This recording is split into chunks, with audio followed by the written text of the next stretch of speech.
Mesdames et messieurs, très heureux d'être en votre compagnie quand il sonne 10 heures par ici. Eh bien, c'est Eco 5 qui est dans votre demeure.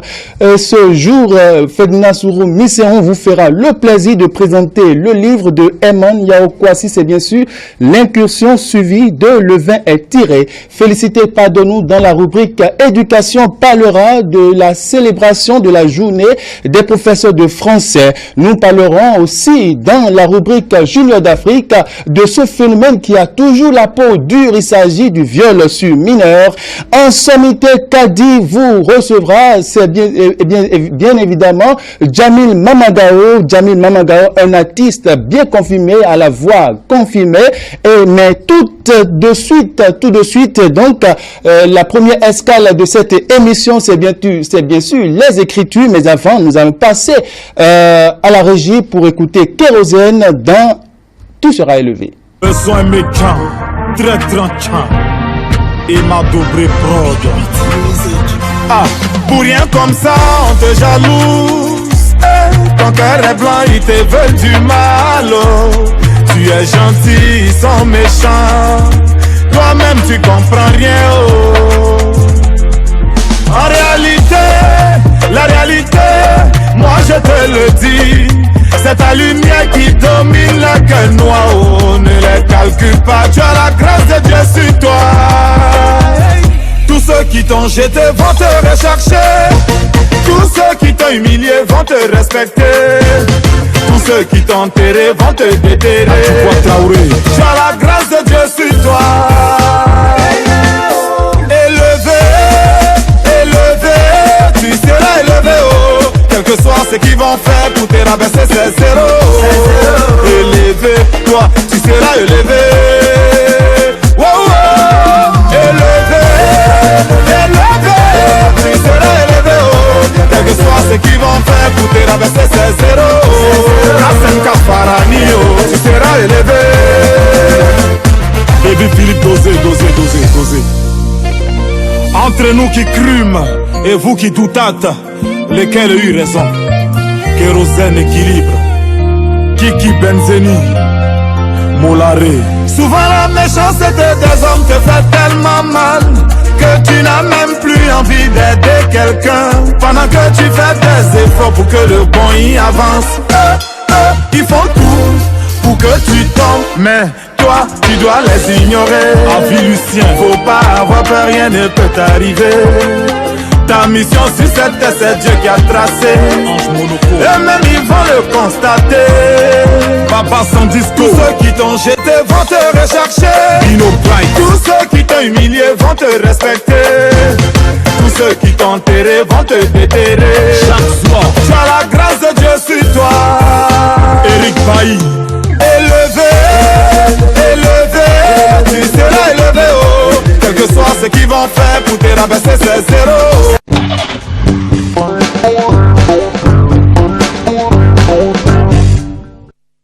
Retour en studio donc, Emmanuel Yaokwasi, bonjour. Bonjour monsieur le journaliste. Vous nous proposez un ouvrage intitulé L'incursion suivi de Le vin est tiré. Nous allons en parler tout de suite. Ferdinand Sourou Misseron, bonjour. Bonjour Habib. Vous êtes chroniqueur littéraire et nous voulons parler de Le vin est tiré. Merci. Bonjour à toutes et à tous. La littérature béninoise vit aujourd'hui un drame en silence. Des talents sans repère risquent de se désister. Ils risquent de ranger leurs plumes. Ces talents risquent de se noyer éternellement. Ce qui dérange et démange, c'est que les maîtres du moment les disqualifient, les découragent et les méprisent au lieu de les épauler. On a l'impression que l'écriture ou l'art d'écrire est devenu l'apanage de certains. Ce qui désole le plus, c'est quand eux-mêmes s'entretiennent hypocritement des guéguerres, alors que le talent est comme le vin de palme qui se bonifie au fil du temps. Ça s'entretient aussi. Et avant d'avoir les cheveux blancs, il faut les avoir eu noirs, nous dit la vieille Niakoro dans Les bouts de bois de Dieu de Saint-Ben Ousmane. C'est donc sur ces mots que je vous présente l'incursion suivie de vin est tirée de Emmanuel Yaokwasi. Bonjour Kwasi. Bonjour monsieur Ferdinand. Je rappelle que vous êtes enseignant de lettres des lycées et collèges du Bénin. Vous avez plusieurs publications à votre actif, dont La ruse mielleuse, Pierre abandonné, Le poids et bien évidemment l'incursion suivie de Le vin est tiré. Herman, rebonjour. Rebonjour. Dans votre livre, nous avons deux genres différents, le théâtre et la nouvelle. Bien sûr. Pourquoi ce mariage entre deux gens qui brisent les normes politiquement correctes? Je vous remercie pour cette question que vous me posez. En fait, moi, j'ai pris l'initiative de briser le tableau traditionnel que nous connaissons. Les livres qu'on nous avait toujours présentés, que nous avons toujours à notre disposition, nous avons un genre littéraire. Alors moi, je me suis dit, pourquoi ne pas mettre deux à l'intérieur d'un même livre? Et ça m'a plu comme ça, et j'ai publié deux différents genres dans un même livre. Alors, dans l'ouvrage L'incursion suivie de Le vin est tiré, il s'agit du procès ou de la critique religieuse. Et nous allons le voir à travers trois différents passages que nous allons lire de façon intermittente. Nous allons rapidement à la page 27 de votre recueil. Je cite, c'est ce qu'elle nous dit à chaque rencontre. Ils sont des suceurs de jupons, surtout des femmes mariées qui sont encore au foyer. Ils les détournent. Quand ils enceintent les filles, ils disent que leur vœu ne leur demande pas d'être père de famille et les abandonnent du moins. La nuit, ils sont souvent avec des femmes. Si tu les vois dans des maisons, sache qu'ils convoitent une fille là. Ces filles ou femmes aussi font ce jeu parce qu'elles se disent qu'ils ne lésinent pas sur les moyens. Alors, je voudrais savoir à quoi faites-vous concrètement allusion ou de qui parlez-vous? De qui je suis en train de parler, à qui je fais allusion. En fait, lorsque vous êtes dans une société donnée, vous êtes dans un environnement et il y a cette tolérance religieuse, vous entendez beaucoup, vous entendez un peu de tout, des choses qui sortent de plusieurs bouches. Alors vous vous posez la question de savoir, est-ce vrai cela? Est-ce une rumeur ou bien une vérité? Alors moi j'ai dit, tout ce que je dis, qu'il soit rumeur ou une vérité, je vais l'écrire. Alors, que celui-là ou celle-là qui se sent morveux ou morveuse se mouche. Donc là, j'ai écrit, le livre ne m'appartient plus, ça appartient au public, c'est au public maintenant de savoir tirer les leçons, de dire celui dont je parle, celui dont je m'adresse, qui est-ce que je suis en train de présenter de cette manière. Sinon, Habib, j'ai l'impression qu'il s'agit vous voulez que je donne... Bien sûr, qu'il s'agit des prêtres. Il s'agit des prêtres. Tabou, tout le monde sait qu'il s'agit des prêtres, man. Bon, dites-le ouvertement, on est à la télévision. Je sais que nous sommes à la télévision. C'est le moment, c'est vous qui le dites, mais souvent, ce que les gens... On a toujours des passages qui prouvent insuffisance ce que nous sommes en train de dire. Ce que beaucoup disent, c'est ça. Alors moi, j'ai dit, ce que les gens pensent tout bas, il faut que nous le crions tout haut. Pour que si effectivement ils ont ce genre de comportement, qu'ils se corrigent. Parce qu'en fait, quand les dimanches... Qui sont ces îles-là? Je m'adresse aux prêtres, je m'adresse aux célébrants. Qu'ils se corrigent parce que pour eux, pour d'autres personnes aussi, c'est des insanités. Alors si ces insanités sont en train d'être dites, et que même ils le savent, et que ceux qui sont proches le savent, entendent tout ça, il faut qu'ils se corrigent, il faut qu'ils montrent à la face de ceux-là qu'en fait ils n'ont pas raison. Alors nous allons encore à la page 28, toujours pour voir cette critique de la religion. Je cite, ils sont dans tous les coups, ils vous paralysent le sommeil. La nuit, avec les entonnoirs, vous ne pouvez même pas faire votre méridienne après une demi-journée de travail. Pour eux, personne ne doit aduler Dieu dans le silence. Il est sourd. Par conséquent, il faut que tout varie. Ils sont insatiables devant l'argent.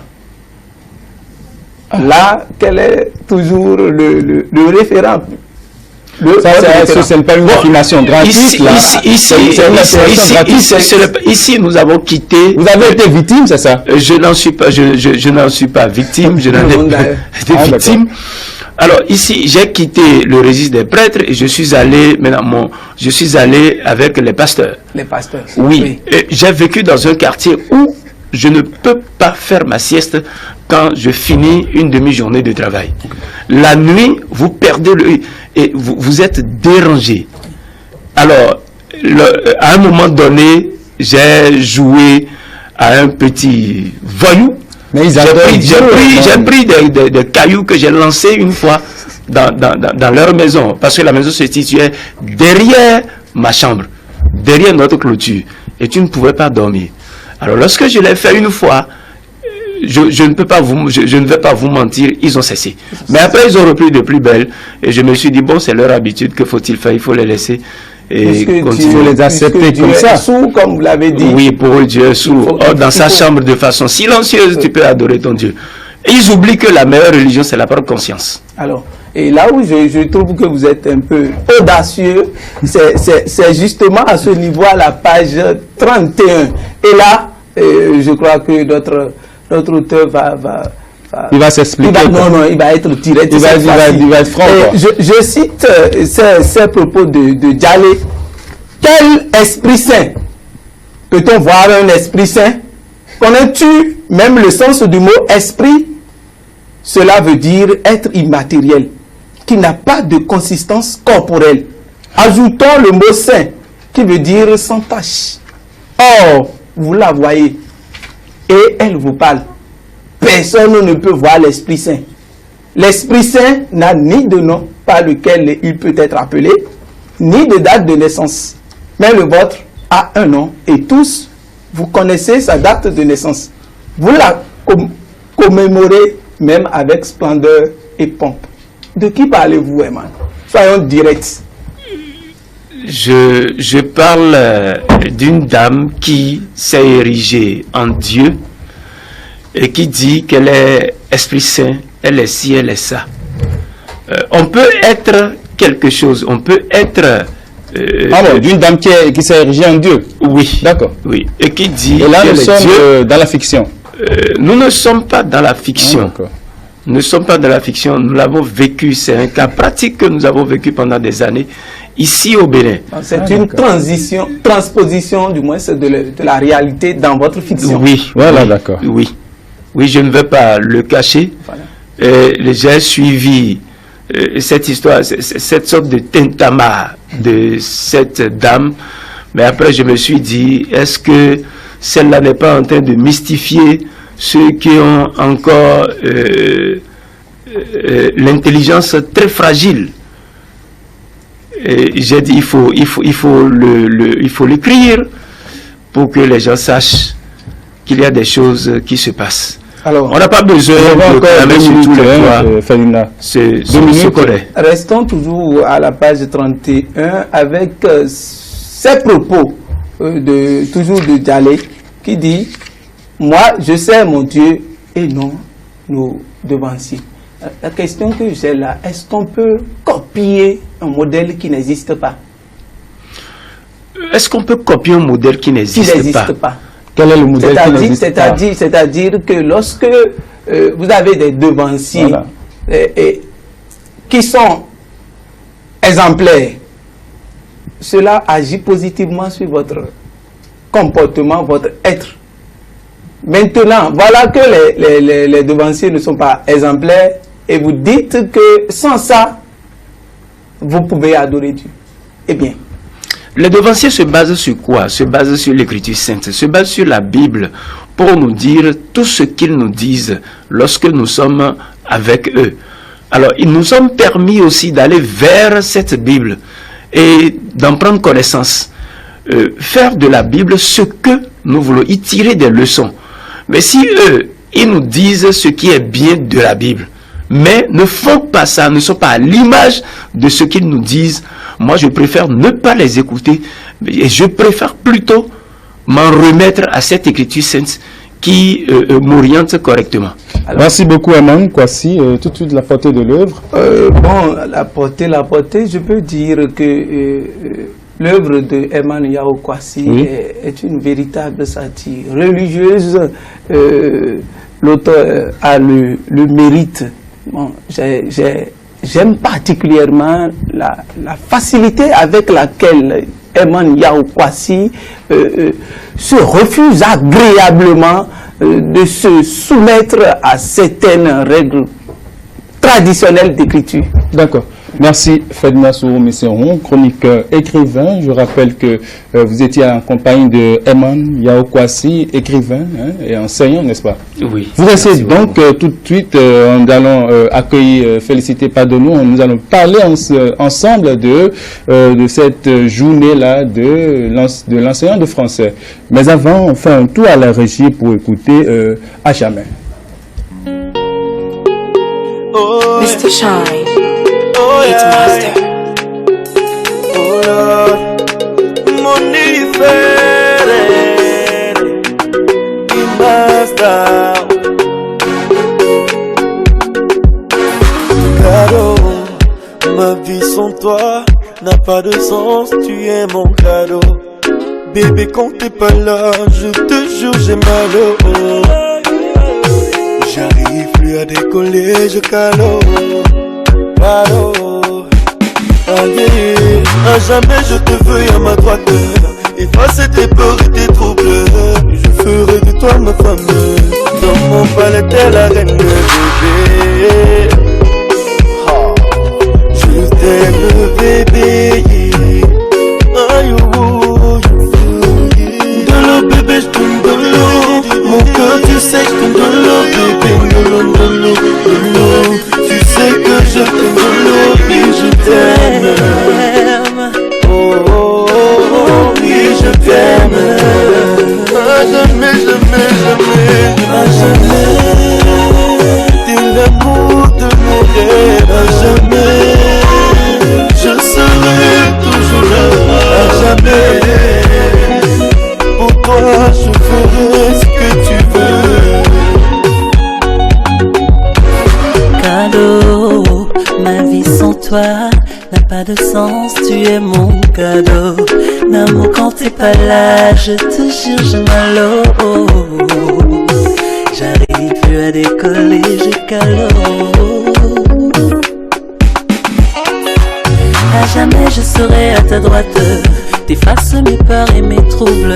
Je ferai de toi mon homme, dans ton cœur je suis la meilleure.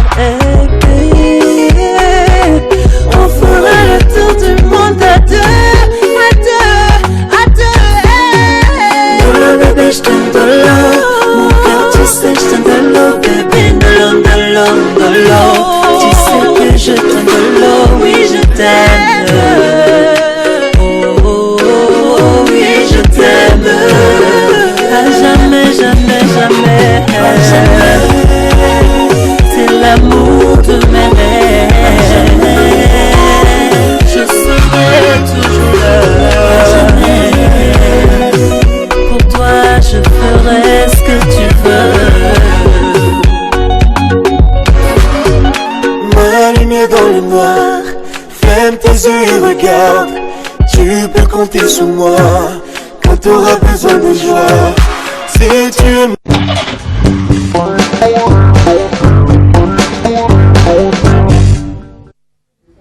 Merci de votre fidélité, mesdames et messieurs. Nous sommes en plateau avec Félicité Padonou la Miss. Bonjour. Bonjour Habib. Alors nous parlons de éducation, spécifiquement la journée des professeurs de français célébrée, n'est-ce pas? Effectivement, le Bénin, à l'instar des pays, a célébré la journée internationale des professeurs de français ce 28 novembre 2019.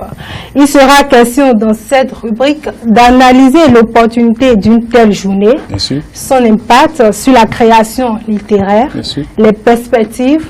Pour le faire, nous avons deux invités. Oui, nous avons Ferdinand Soro-Misseron, qui est professeur de français et chroniqueur littéraire, écrivain. Ferdinand, bonjour. Bonjour. Bonjour. Nous avons pu réquisitionner le président, il va se présenter. Présentez-vous. Je réponds au nom de Herman Yaokwasi, enseignant de français. Je m'amuse aussi à l'écriture. D'accord.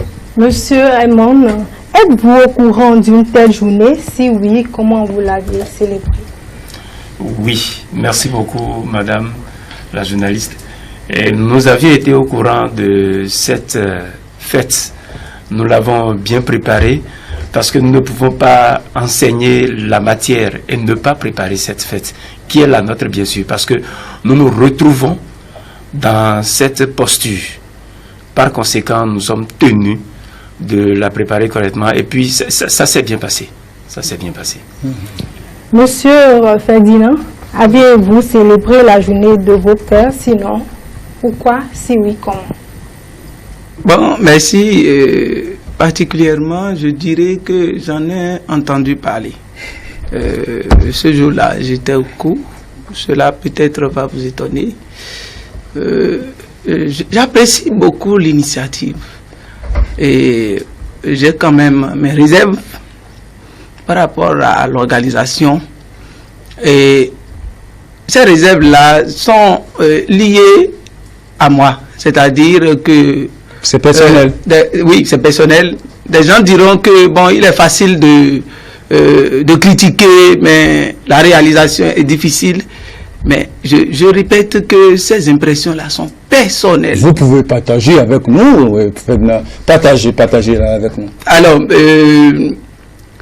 avant d'abord de donner mon impression, il faudrait que le président nous dise un peu comment est-ce que ça a été. Président, vous êtes bon en description. Vous pouvez nous décrire un peu comment est-ce que...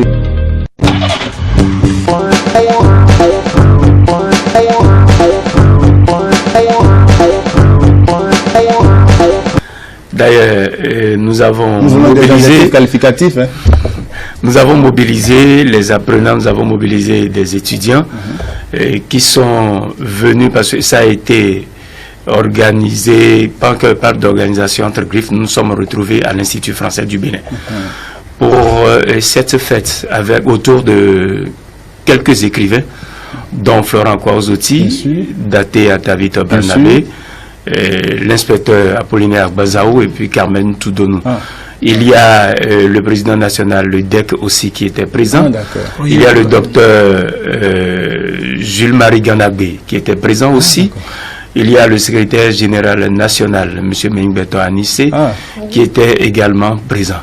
Bien organisé. Donc, il y a eu des questions qui ont été posées aux écrivains concernant cette langue française, concernant l'enseignement du français dans les établissements, concernant aussi la manière d'approcher les tests eux-mêmes lorsqu'ils écrivent. Est-ce qu'ils pensent en français avant d'écrire ou bien ils pensent dans leur langue maternelle avant d'écrire? On va y revenir, féliciter si vous permettez. On va laisser la parole à Ferdinand pour répondre à sa question. Merci Habib.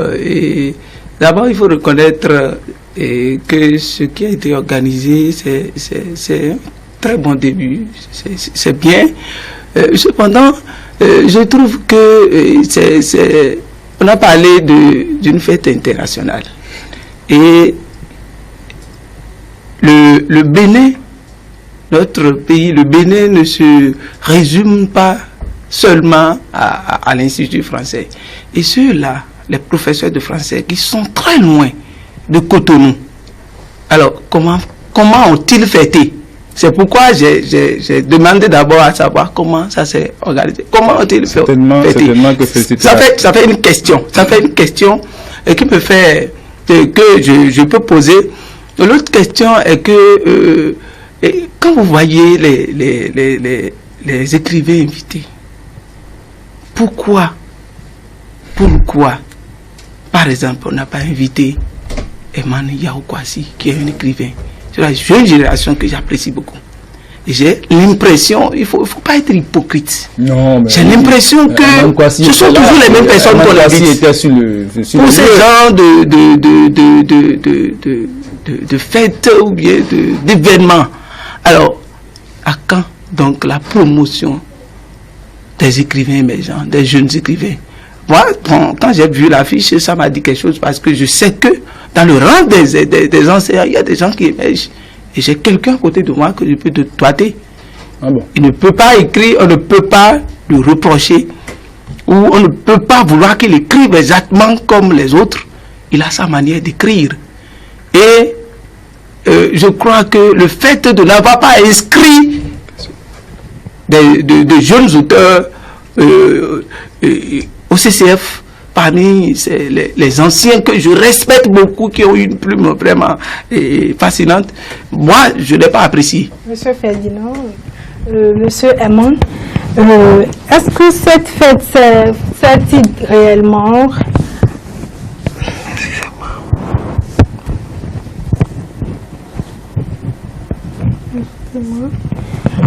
Monsieur Aymon, est-ce que cette fête sert à... Dites-nous si cette journée sert effectivement à grande chose à part manger et boire. Non, en fait, nous n'avons pas bu, nous n'avons pas mangé. Nous sommes allés à l'essentiel, nous sommes allés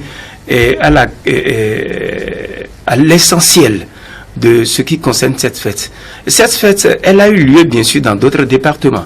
Je vais juste citer deux.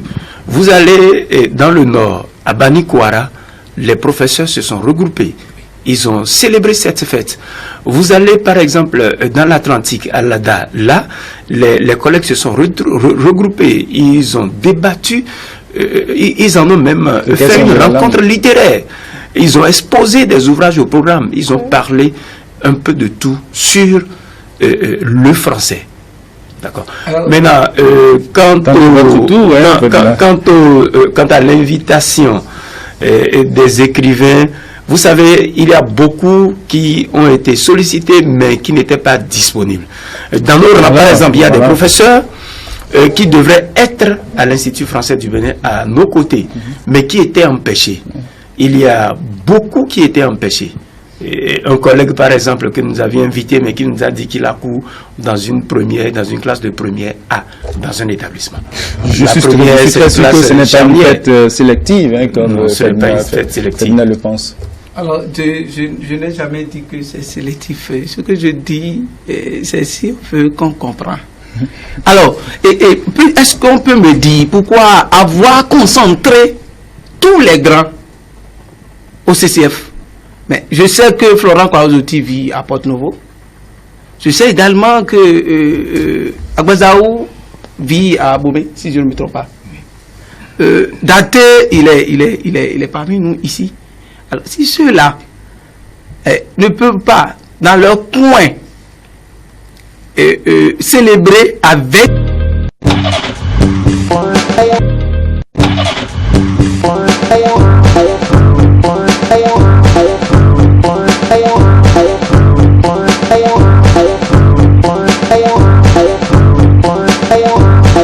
Mais c'est un avis personnel. Pourquoi vous n'étiez pas à la fête? Alors, je l'ai dit au début. Oui. Parce que, bon, je me suis dit... Ça ne vous intéresse pas? Ce n'est même pas ça. Vous ne...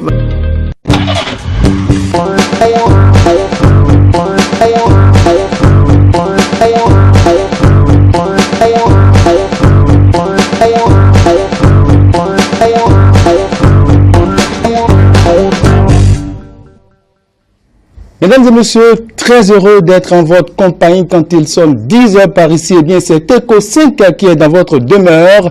Ce jour, Ferdinand Sourou Misseron vous fera le plaisir de présenter...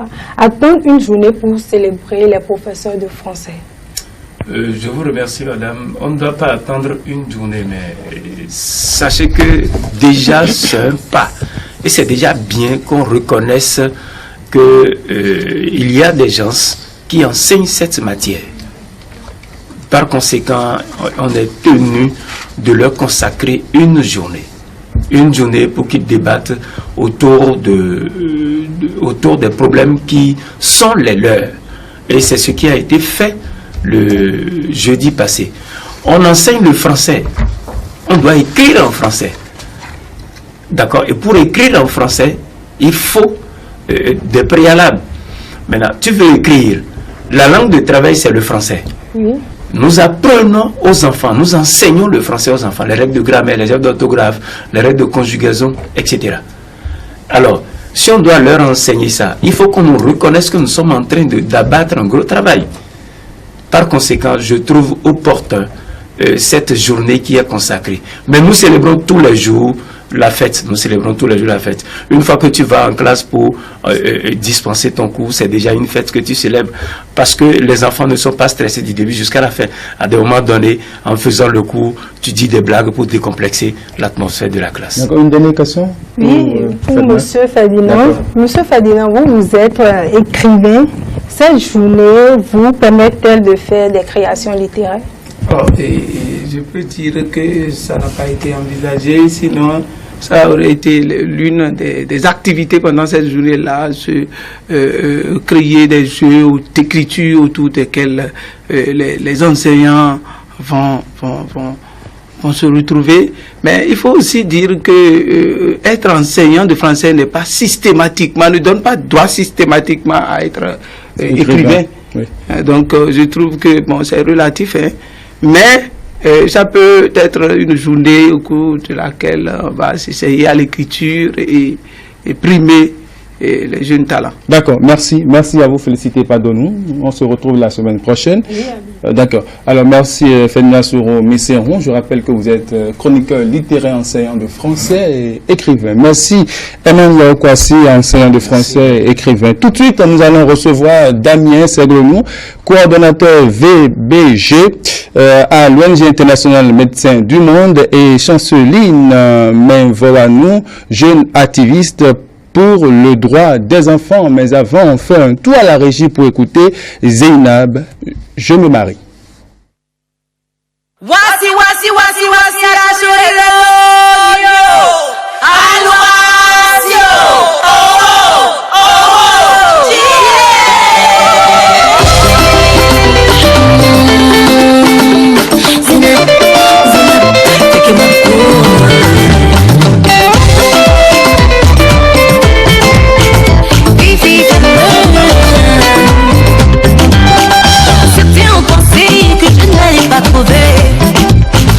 trouver un homme qui m'aime et me prend comme je suis. Il m'avait déjà jugé, ma famille s'est découragée. Mais le plan de Dieu a tout détruit. Quand je te vois là devant moi, mon Dieu est bon, mon Dieu c'est une réalité. Tu es là devant moi quand je te regarde. L'émotion m'envahit, les larmes montent aux yeux. Aujourd'hui je me marie, je pars avec l'homme de ma vie.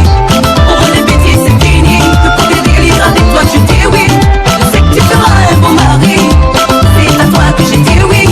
Puis les yeux fermés, je vais t'aimer toute la vie, dans le meilleur comme le pire. Oh baby, comptez sur moi, je serai là pour nos familles, le bonheur qui nous unit.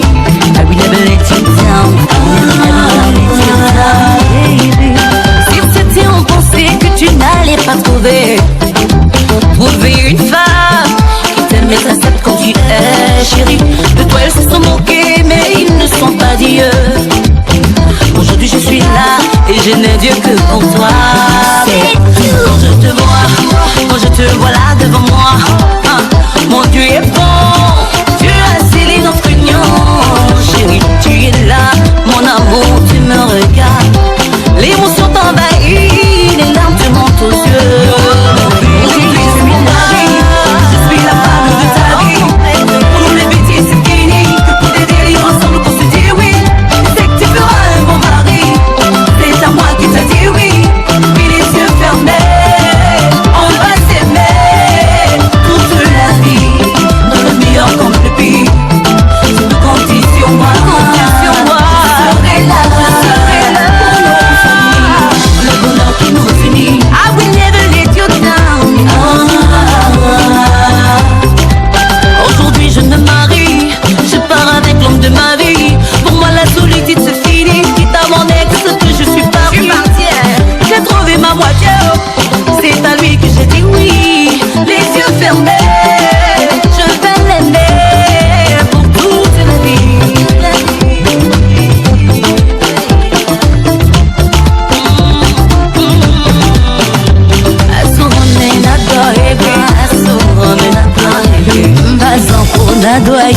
chérie, Roménado. Célébrons ce jour éternel.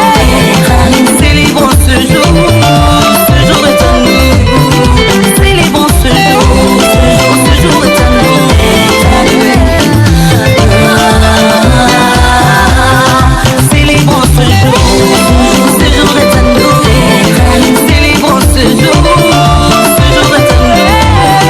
Célébrons ce jour éternel.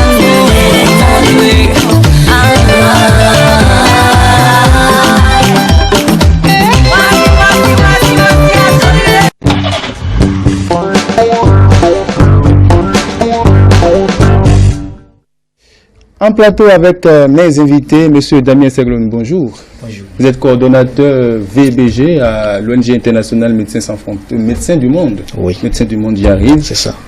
Mademoiselle Chanceline Menvoanou, jeune activiste pour le droit des enfants. Pourquoi avez-vous choisi ce métier-là, jeune activiste pour le droit des enfants? Déjà, c'est pas un métier, c'est une passion. Se battre pour les droits des enfants, c'est un engagement que moi j'ai pris parce que j'estime que les enfants sont le présent et l'avenir et qu'il faut les protéger, préserver leurs droits. Merci. Merci. Mais, Monsieur Damien Segloun, c'est ça? Alors, qu'appelle-t-on viol sur mineur? Merci, monsieur le journaliste. Le viol sur mineur, il faut dire qu'en nous référant au dictionnaire Larousse, peut être défini comme étant un rapport sexuel imposé par contrainte. Mais en ramenant le phénomène dans le cadre juridique, en nous référant au droit positif au Bénin et précisément en nous référant à la loi 2015-08 du 8 décembre 2015 portant code de l'enfant en rue du Bénin, le viol est défini comme étant tout acte sexuel imposé par contrainte physique ou psychologique.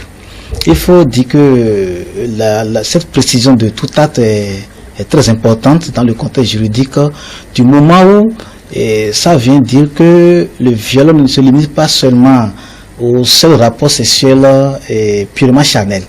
Alors, du moment où l'intéressé fait usage d'un objet et pour l'introduire dans un orifice naturel de la petite fille, que ce soit l'orifice vaginal. Un objet, c'est-à-dire ça peut mettre un stylo. Ah, d'accord. Oui, du moins vous le faites pour vous procurer un certain plaisir sexuel, c'est du viol. C'est du viol. Oui. Et la précision est portée sur la pénétration. Donc il y a plusieurs formes de viol. Il y a plusieurs formes de viol. Oui. Nous allons y revenir. Mademoiselle Chanceline, quels sont les traumatismes que ces petites filles-là ont après viol? Je pense que les traumatismes sont énormes. Moi, je dis que violer une fille, c'est carrément détruire la vie de cette fille, parce que c'est avoir un rapport sexuel ou introduire n'importe quel objet dans le sexe de la fille contre sa volonté. Déjà, la jeune fille, elle est mineure, elle n'a pas encore la capacité cognitive nécessaire pour savoir ce qui est bon, ce qui n'est pas bon, ou elle n'est pas encore en mesure d'aller au rapport sexuel, et pourtant on le fait avec cette fille. D'abord sur le plan de la santé pour la jeune fille elle-même, elle peut sortir de cet acte avec d'énormes dégâts, et sur le plan psychologique également, ça amène des troubles et ça réduit la jeune fille, et ça peut poser un problème pour son développement et son épanouissement dans la société. Ah, donc voilà, son épanouissement, j'allais en venir, monsieur Damien. Sur le plan social, est-ce que la jeune fille violée peut s'en sortir? Pourra-t-elle s'en sortir après? C'est pas évident. Du moment tout à l'heure, Manuel parlait des conséquences, elle a évoqué les conséquences psychologiques. J'aime bien m'attarder un peu sur cet aspect de la chose parce que les conséquences psychologiques sont les plus difficiles à gérer. Et il y a ce que nous appelons le syndrome du stress post-traumatique. C'est cette blessure psychique que reçoit la victime de viol après le fait physique et qui peut se produire en plusieurs temps. Dans un premier temps, c'est une capacité à se rendre à l'évidence de ce qui arrive. Et puis après, ça revient comme des flashbacks. Et il suffit d'une reproduction du contexte, d'un contexte semblable, pour que la victime se croie encore dans le contexte qui avait favorisé le viol qu'elle a subi. Et ces genres de conséquences sont vraiment difficiles à effacer et ont un impact sur l'épanouissement, le développement même de la fille. surtout quand il s'agit d'une petite fille. Et il faut dire que comme conséquence immédiate et même tardive, nous avons des troubles de la santé mentale. Nous avons des troubles de l'alimentation. On peut avoir des troubles cognitifs. Donc, vous voyez, donc si c'est des troubles de l'alimentation. Oui, de l'alimentation. Comment ça se passe? Vous avez par exemple une victime de viol qui n'arrive plus à bien s'alimenter. Ah, d'accord. Oui, et ça peut se manifester dans les deux sens. Soit il mange moins, soit il mange beaucoup. D'accord. Oui, ça arrive. Et je voudrais m'intéresser, attirer beaucoup plus d'attention sur les troubles cognitifs du moment où ça n'est pas direct sur les droits d'éducation. Vous imaginez une petite fille de 8 ans ou 12 ans qui se fait violer et qui connaît ces troubles, a de difficultés à se concentrer. Alors du coup, ça a un effet sur ses études et c'est là où ça touche l'épanouissement dont vous parlez. C'est ça. Nous allons y revenir, mademoiselle Chanceline. Situons un peu les responsabilités. Quelle est la part de responsabilité des parents dans ce phénomène-là? Merci. Déjà très rapidement, avant de répondre à la question, je voudrais notifier aussi que quand la jeune fille violée bénéficie d'une prise en charge clinique et psychologique, le processus peut l'amener vers sa guérison. Donc c'est bien possible de se remettre d'un viol, mais il faut vraiment une prise en charge clinique et psychologique immédiate. Cette prise en charge-là existe au Bénin? Oui, cette prise en charge existe au Bénin. Déjà, pour votre question, les responsabilités, d'abord moi je dis les enfants. La communauté a le devoir de protéger les enfants. Quand je parle de communauté, je parle des adultes, du gouvernement, de tout le monde. Nous avons la responsabilité de protéger nos enfants. Parce que les enfants sont vulnérables. Donc déjà, j'accuse tout le monde dans la société quand il y a viol. Je pense que la société n'a pas suffisamment été là pour prévenir et protéger cet enfant de cet acte-là. Et il y a également le phénomène du règlement à l'amiable qui fait que les actes de viol augmentent de jour en jour dans notre société. Parce que dès qu'on punit un violeur, ça peut amener d'autres violeurs à se retenir. Ça veut dire qu'on ne les punit pas, c'est ça? Pas suffisamment. C'est parce qu'il y a des actes de viol qui passent inaperçus, inouïs dans notre société. Et les personnes préfèrent régler ça à la maison sans amener les auteurs dans la justice. Est-ce qu'on peut citer quelques chiffres? À quelle échelle ces actes de violence, de viol ou de violence sur mineurs se situent maintenant? À quelle échelle? Bon, à quelle échelle, il faut dire dans quel milieu, c'est le milieu scolaire, le milieu communautaire, mais toujours est-il que les chiffres sont quand même inquiétants. Surtout en milieu scolaire, on doit être à plus de 35%.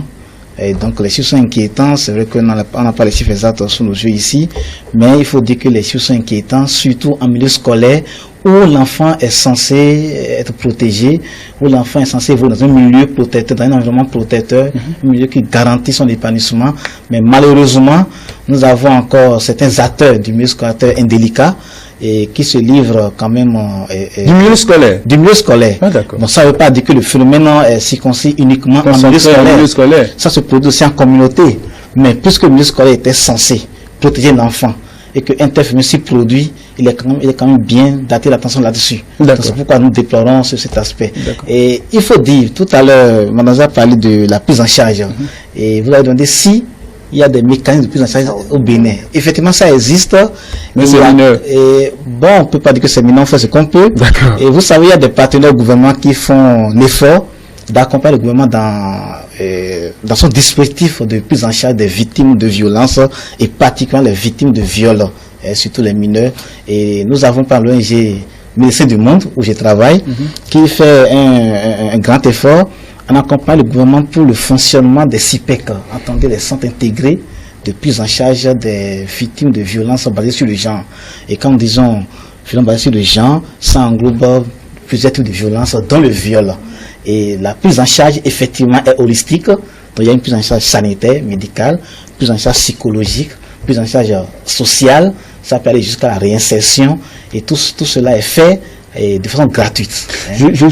L'appui de Médecins du Monde. Je vais m'appesantir sur les sanctions. Est-ce qu'il existe des sanctions? Vous venez de dire qu'il en existe, mais ils ne sont pas, les auteurs là ne sont pas sanctionnés à la juste valeur de leur forfait. D'abord, je pense que le Bénin est un pays qui a fait d'énormes progrès en termes de lois et d'instruments qui protègent les enfants au Bénin. Le monsieur tout à l'heure a parlé du code de l'enfant. Donc l'enfant, du point de vue de la loi, est suffisamment protégé. Le premier aspect que moi je vois, c'est que dans la société, on ne dénonce pas. Quand il y a viol sur mineur dans la famille, on préfère couvrir l'auteur parce que c'est quelqu'un de notre milieu. Donc d'abord, il faut briser le silence et dénoncer. Parce que quand on ne dénonce pas, la justice ne peut pas faire son job. Mais est-ce que le code de l'enfant est-il vulgarisé dans la communauté? Ce code n'est pas vulgarisé. Justement, il y a d'énormes actions qui sont en train de mener sur le terrain pour vulgariser ce code, informer la communauté sur les droits des enfants, sur aujourd'hui notre responsabilité de protéger les enfants, puisque les enfants constituent le présent et l'avenir. Des actions sont en train d'être menées. Ce n'est pas encore ça, mais les efforts vont continuer par se poursuivre. Mais déjà, il faut briser le silence et dénoncer parce que c'est très important. Quelles sont les actions que vous menez Moi, je sensibilise beaucoup sur le terrain parce que d'abord, dans la société, le regard qu'on porte sur l'enfant, moi, je pense que c'est une forme de chosification. Déjà, on parle du viol aujourd'hui, mais il y a des cas de mariage précoce. En général, l'enfant, dans notre société, la valeur qu'on lui accorde n'est pas une valeur qu'on doit accorder à un être humain à part entière. Donc déjà, moi, je mène des actions contre cette chosification pour dire que l'enfant est un être à qui on doit donner de la valeur et considérer et surtout protéger et briser le silence sur toute forme de violence dont les enfants sont victimes, parce que c'est le premier pas pour amener ces auteurs-là devant la justice et les punir suffisamment. Parce que si on ne dénonce pas, c'est que nous sommes nous-mêmes des coupables. Si on ne parle pas, c'est qu'on est en train de protéger ces violeurs et le viol n'amène rien de bon pour la petite fille. Pour la petite fille, on va y revenir en parlant de petite fille. Monsieur Damien, est-ce que c'est seulement les petites filles qui sont violées? Est-ce qu'il y a des garçons violés? Bien sûr qu'il y a des garçons violés. Il y a aussi des grandes personnes violées. Quand on parle de viol, c'est une infraction orientée vers des adultes, aussi des mineurs. Voilà. Et alors, comment que ce soit au niveau des adultes ou des mineurs, il faut dire que les conséquences sont les mêmes. Bon, peut-être plus perceptible au niveau des mineurs parce qu'ils sont plus fragiles. Des garçons violés? Oui, des garçons violés, il y en a plein. Même dans ce Bénin, il y en a. Mais comme l'a dit tout à l'heure mon collègue, c'est que la culture béninoise encourage la complicité. Et vous savez, nous aimons beaucoup régler les choses à l'amiable. On dit souvent que la paix du gendarme est le début de la sagesse. Oui. Il va falloir que nous travaillions à l'application effective des dispositions en la matière. Il va falloir qu'on travaille à la sensibilisation à travers la vulgarisation des instruments juridiques nationaux et internationaux qui protègent l'enfant. Et c'est là où je voudrais quand même inviter les médias. En termes d'instruments juridiques, nous avons le code de l'enfant. Donc la convention relative au droit de l'enfant dans la CDE. Donc déjà avec ces deux instruments, on peut bien protéger l'enfant. Vous voyez, et c'est là où je voudrais quand même inviter les médias à appuyer, que ce soit les structures étatiques et non étatiques, dans cette lutte contre les violences en général et contre le viol sur adultes et sur mineurs. Mademoiselle Chanceline, un appel annoncé? Moi, je vais dire, nous devons aider les autorités à appliquer les textes et lois parce que quand on ne brise pas le silence, la justice ne peut pas faire son job. Donc, il est très important aujourd'hui d'hausser le ton. Mais comment briser le silence? Le monsieur, il a un cas de viol qu'il connaît dans la communauté, mais il ne sait à qui s'adresser. L'auteur ou la fille qui a été victime. À qui il faut s'adresser Généralement, c'est difficile pour les victimes de dénoncer parce que souvent, il y a une peur et les violeurs disent si tu parles, je te tue ou tout. Et les filles ont souvent peur. Je pense que les personnes qui sont autour de la fille sont parfois informées et ne disent rien. Mais s'ils sont informés ou si elles sont informées, elles doivent s'adresser à qui? Ces personnes doivent se rendre à la police, au commissariat ou à la gendarmerie pour dénoncer et amener la fille à l'hôpital pour faire le constat en même temps parce que c'est ça qui va servir de preuve pour pouvoir condamner l'auteur. Parce que des fois, même on dénonce des viols, mais la jeune fille, ce sont des années après. La justice même se retrouve freinée de faire son job. Donc il faut dénoncer et amener la victime à l'hôpital, faire le constat et poursuivre le processus que la personne soit enfermée et punie. C'est très important. Très important. Ouais. Il est important que pour juguler le mal, que le mécanisme de dénonciation soit renforcé. Et comme porte d'entrée pour la prise en charge, nous avons les postes de police. nous avons les CPS, entendu les centres de promotion sociale, et nous avons ces centres qui se sont ajoutés maintenant, les CIPEC, bien sûr, un centre intégré de prise en charge des victimes de violences, bien sûr, les gens. Pour le cas de Cotonou, c'est dans l'enceinte de l'OMED, du Chumel, et ancien hôpital Lagune. Et il y en a aussi à Abomey. Est-ce qu'il y a des numéros verts que vous connaissez? On peut pas numéro vert, mais référez au numéro de la police. On peut aussi appeler le 7344 qui est une livrette de l'ABMS qui permet de dénoncer toute forme de violence et la prise en charge ici en même temps. D'accord. 7344 et c'est gratuit à partir des numéros MTN de Move. D'accord. Je tiens à préciser que par rapport au mécanisme de dénonciation, et nous sommes conscients de ce que ça ne marche pas bien en communauté. Alors, tout récemment, Médecins du Monde a introduit une innovation dans la machine, c'est l'installation des mécanismes communautaires de protection de l'enfant.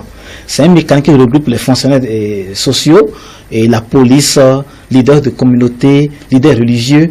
Et ce mécanisme est configuré de manière à faciliter la circulation de l'information, à faciliter la détection des cas, leur signalement et leur référencement. C'est une expérience pilote et nous allons voir ce que ça a donné d'ici quelques années. Merci beaucoup. Le viol, c'est un mal. Essayons de dénoncer donc pour lutter contre ce fléau. Monsieur Damien Saglonou, merci de votre présence sur le plateau. Vous allez revenir quand vous voulez. Hein. C'est un plaisir. D'accord. Mademoiselle Chanceline Maivoranou, vous êtes jeune activiste pour le droit des enfants. Merci aussi. Tout de suite, nous allons recevoir Djamil Mamagaou, bien sûr, Djamil Mamagaou, le slammer, le rappeur, le chanteur, le journaliste Djamil Mamagaou, il est dans nos studios. On écoute son son, T'aimer au calme.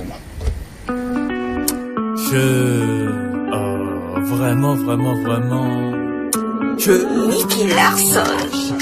Je cherche les formules magiques. Tu vois, les mots qui touchent tout de suite, quoi. En fait, je cherche les phrases qui vont te phaser. Lago, voilà, je cherche même comment je vais te blaguer. Mais je n'ai que ma sincérité. Et bien sûr, mes mélodies pour ton jaillé. Oh yeah. Vais t'enjailler jusqu'au bout de la nuit. Vais te phaser, te rendre amoureux de toute ta vie. Chérie de moi, tu me rends ding. T'as tiré sur moi et partout j'entends bang. Même si je chante fort, tu sais que je t'aime. Te le dis malgré mes défauts, pour que tu me comprennes. Vais t'enjailler jusqu'au bout de la nuit. La nuit c'est petit. Vais te phaser, te rendre amoureux de toute ta vie. Chérie, moi au calme, bébé. Je contempler au calme. Chérie, moi au calme, bébé. Je veux t'aimer au calme, Chérie, moi au calme, bébé. Je contempler au calme. Chérie, moi au calme, bébé. Je veux t'aimer au calme. Au fait, ce n'est pas que ta beauté qui me plaît. Beauté là, c'est versé, waouh, comme ça. Écoute-moi bien. Ce n'est pas que tes formes qui me font rêver. Non, femmes là, il y en a beaucoup. Ce qui m'enjaille, c'est ce petit sourire qui me fait sourire. C'est cette joie de vivre que tu as qui me rend heureux. C'est ça. C'est cette part d'enfance qui me fait oublier tous nos problèmes d'adultes. Et Dieu connaît. Oh, là où je là.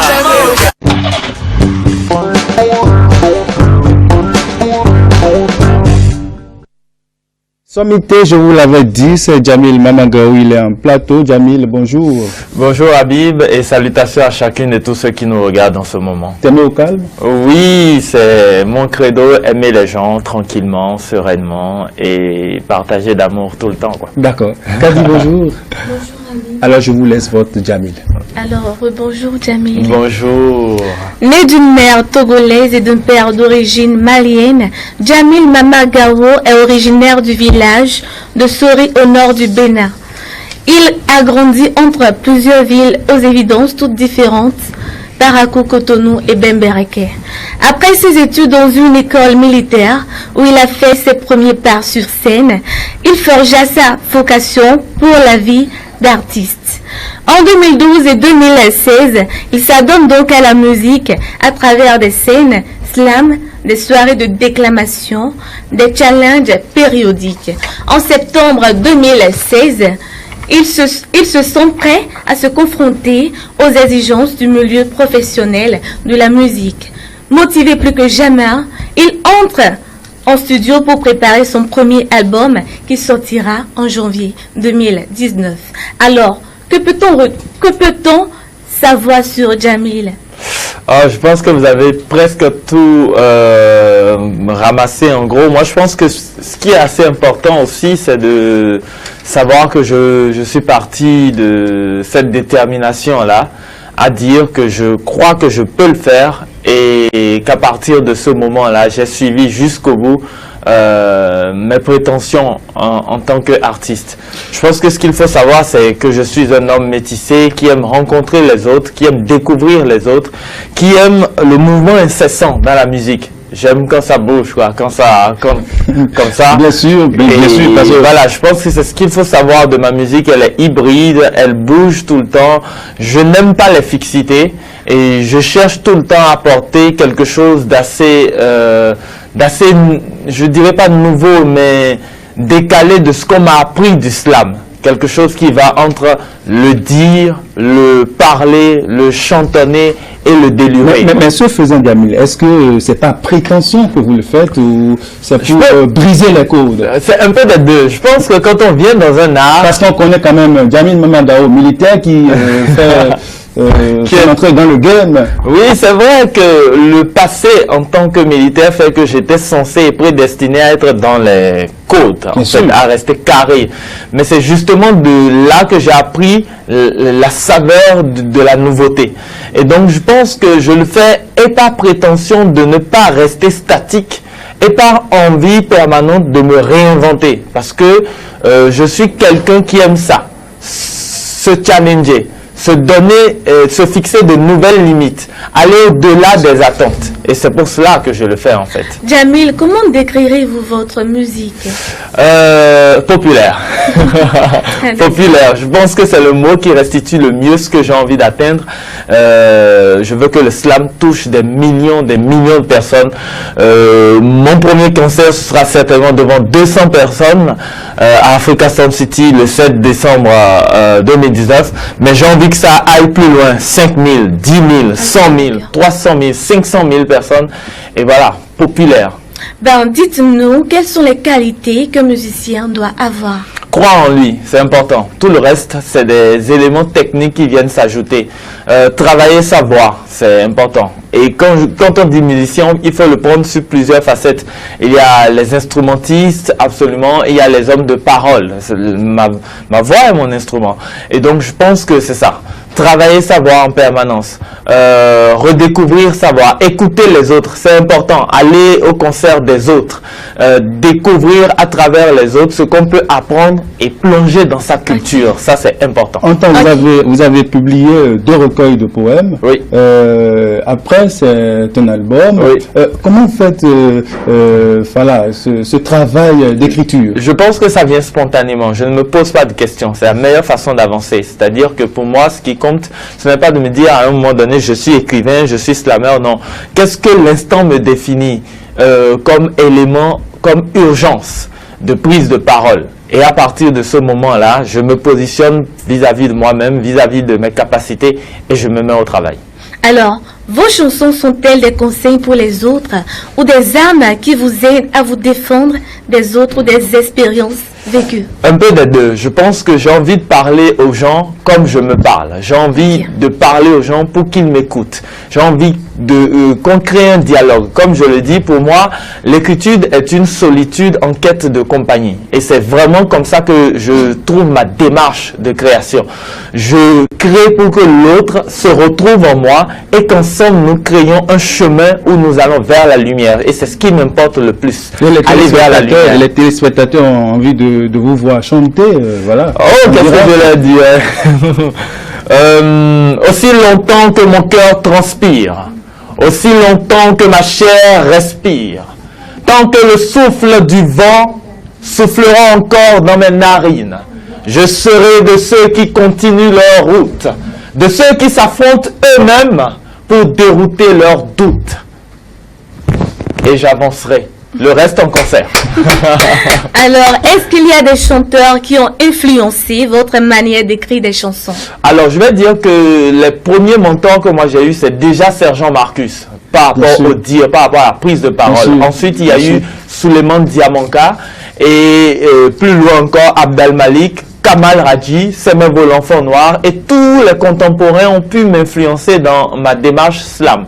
En écriture, j'ai commencé avec du Jasmin Aosengezo et j'ai élargi ça à d'autres, Daté Atavitor Barnabé Akaï, Esther Doko. J'aime me nourrir de tout ce qui m'entoure en réalité. Et puis, effectivement, c'est très bien de parler de chansons parce que moi, au fil du temps, qui était très élitiste dans ma démarche slam, j'ai fait en sorte que la musique en général de tout le monde puisse influencer mon style. Voilà. Ok, dites-nous rapidement, vous avez une spontanéité à briser les cordes. Votre musique a une saveur qui gagne facilement les cœurs, surtout des jeunes. Alors, quel est l'objectif? L'objectif, vous pousser à vous poser des questions sur vous-même et faire en sorte de trouver assez de lumière pour avancer dans la vie. Nous allons écouter, aller à la régie, écouter, on va en direct, Tommy au calme, pourquoi pas. Alors, je cherche les formules magiques. Tu vois, les mots qui touchent tout de suite, quoi. En fait, je cherche les phrases qui vont te phaser. Lago, wallahi, je cherche même comment je vais te blaguer. Mais je n'ai que ma sincérité. Et bien sûr, mes mélodies, ma parole pour t'enjailler. Le reste en concert, le 7 décembre prochain, donc, Africa Sound City. Donc, en concert, et Kadi avait raison de dire que vous avez une facilité dans l'expression à gagner les cœurs. Oui, mais je suis flatté de ça, mais vraiment, vraiment, je fais comme je peux et j'espère que les gens viendront remarquer sur scène ce que c'est que l'afro-slam, le rythme des mots et de la musique. Merci beaucoup. Merci à vous aussi. Des projets?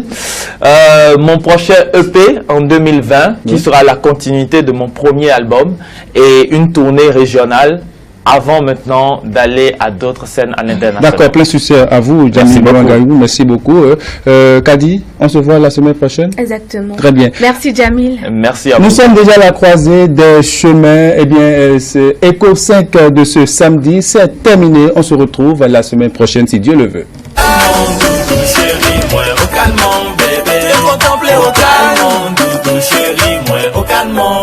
Je veux t'aimer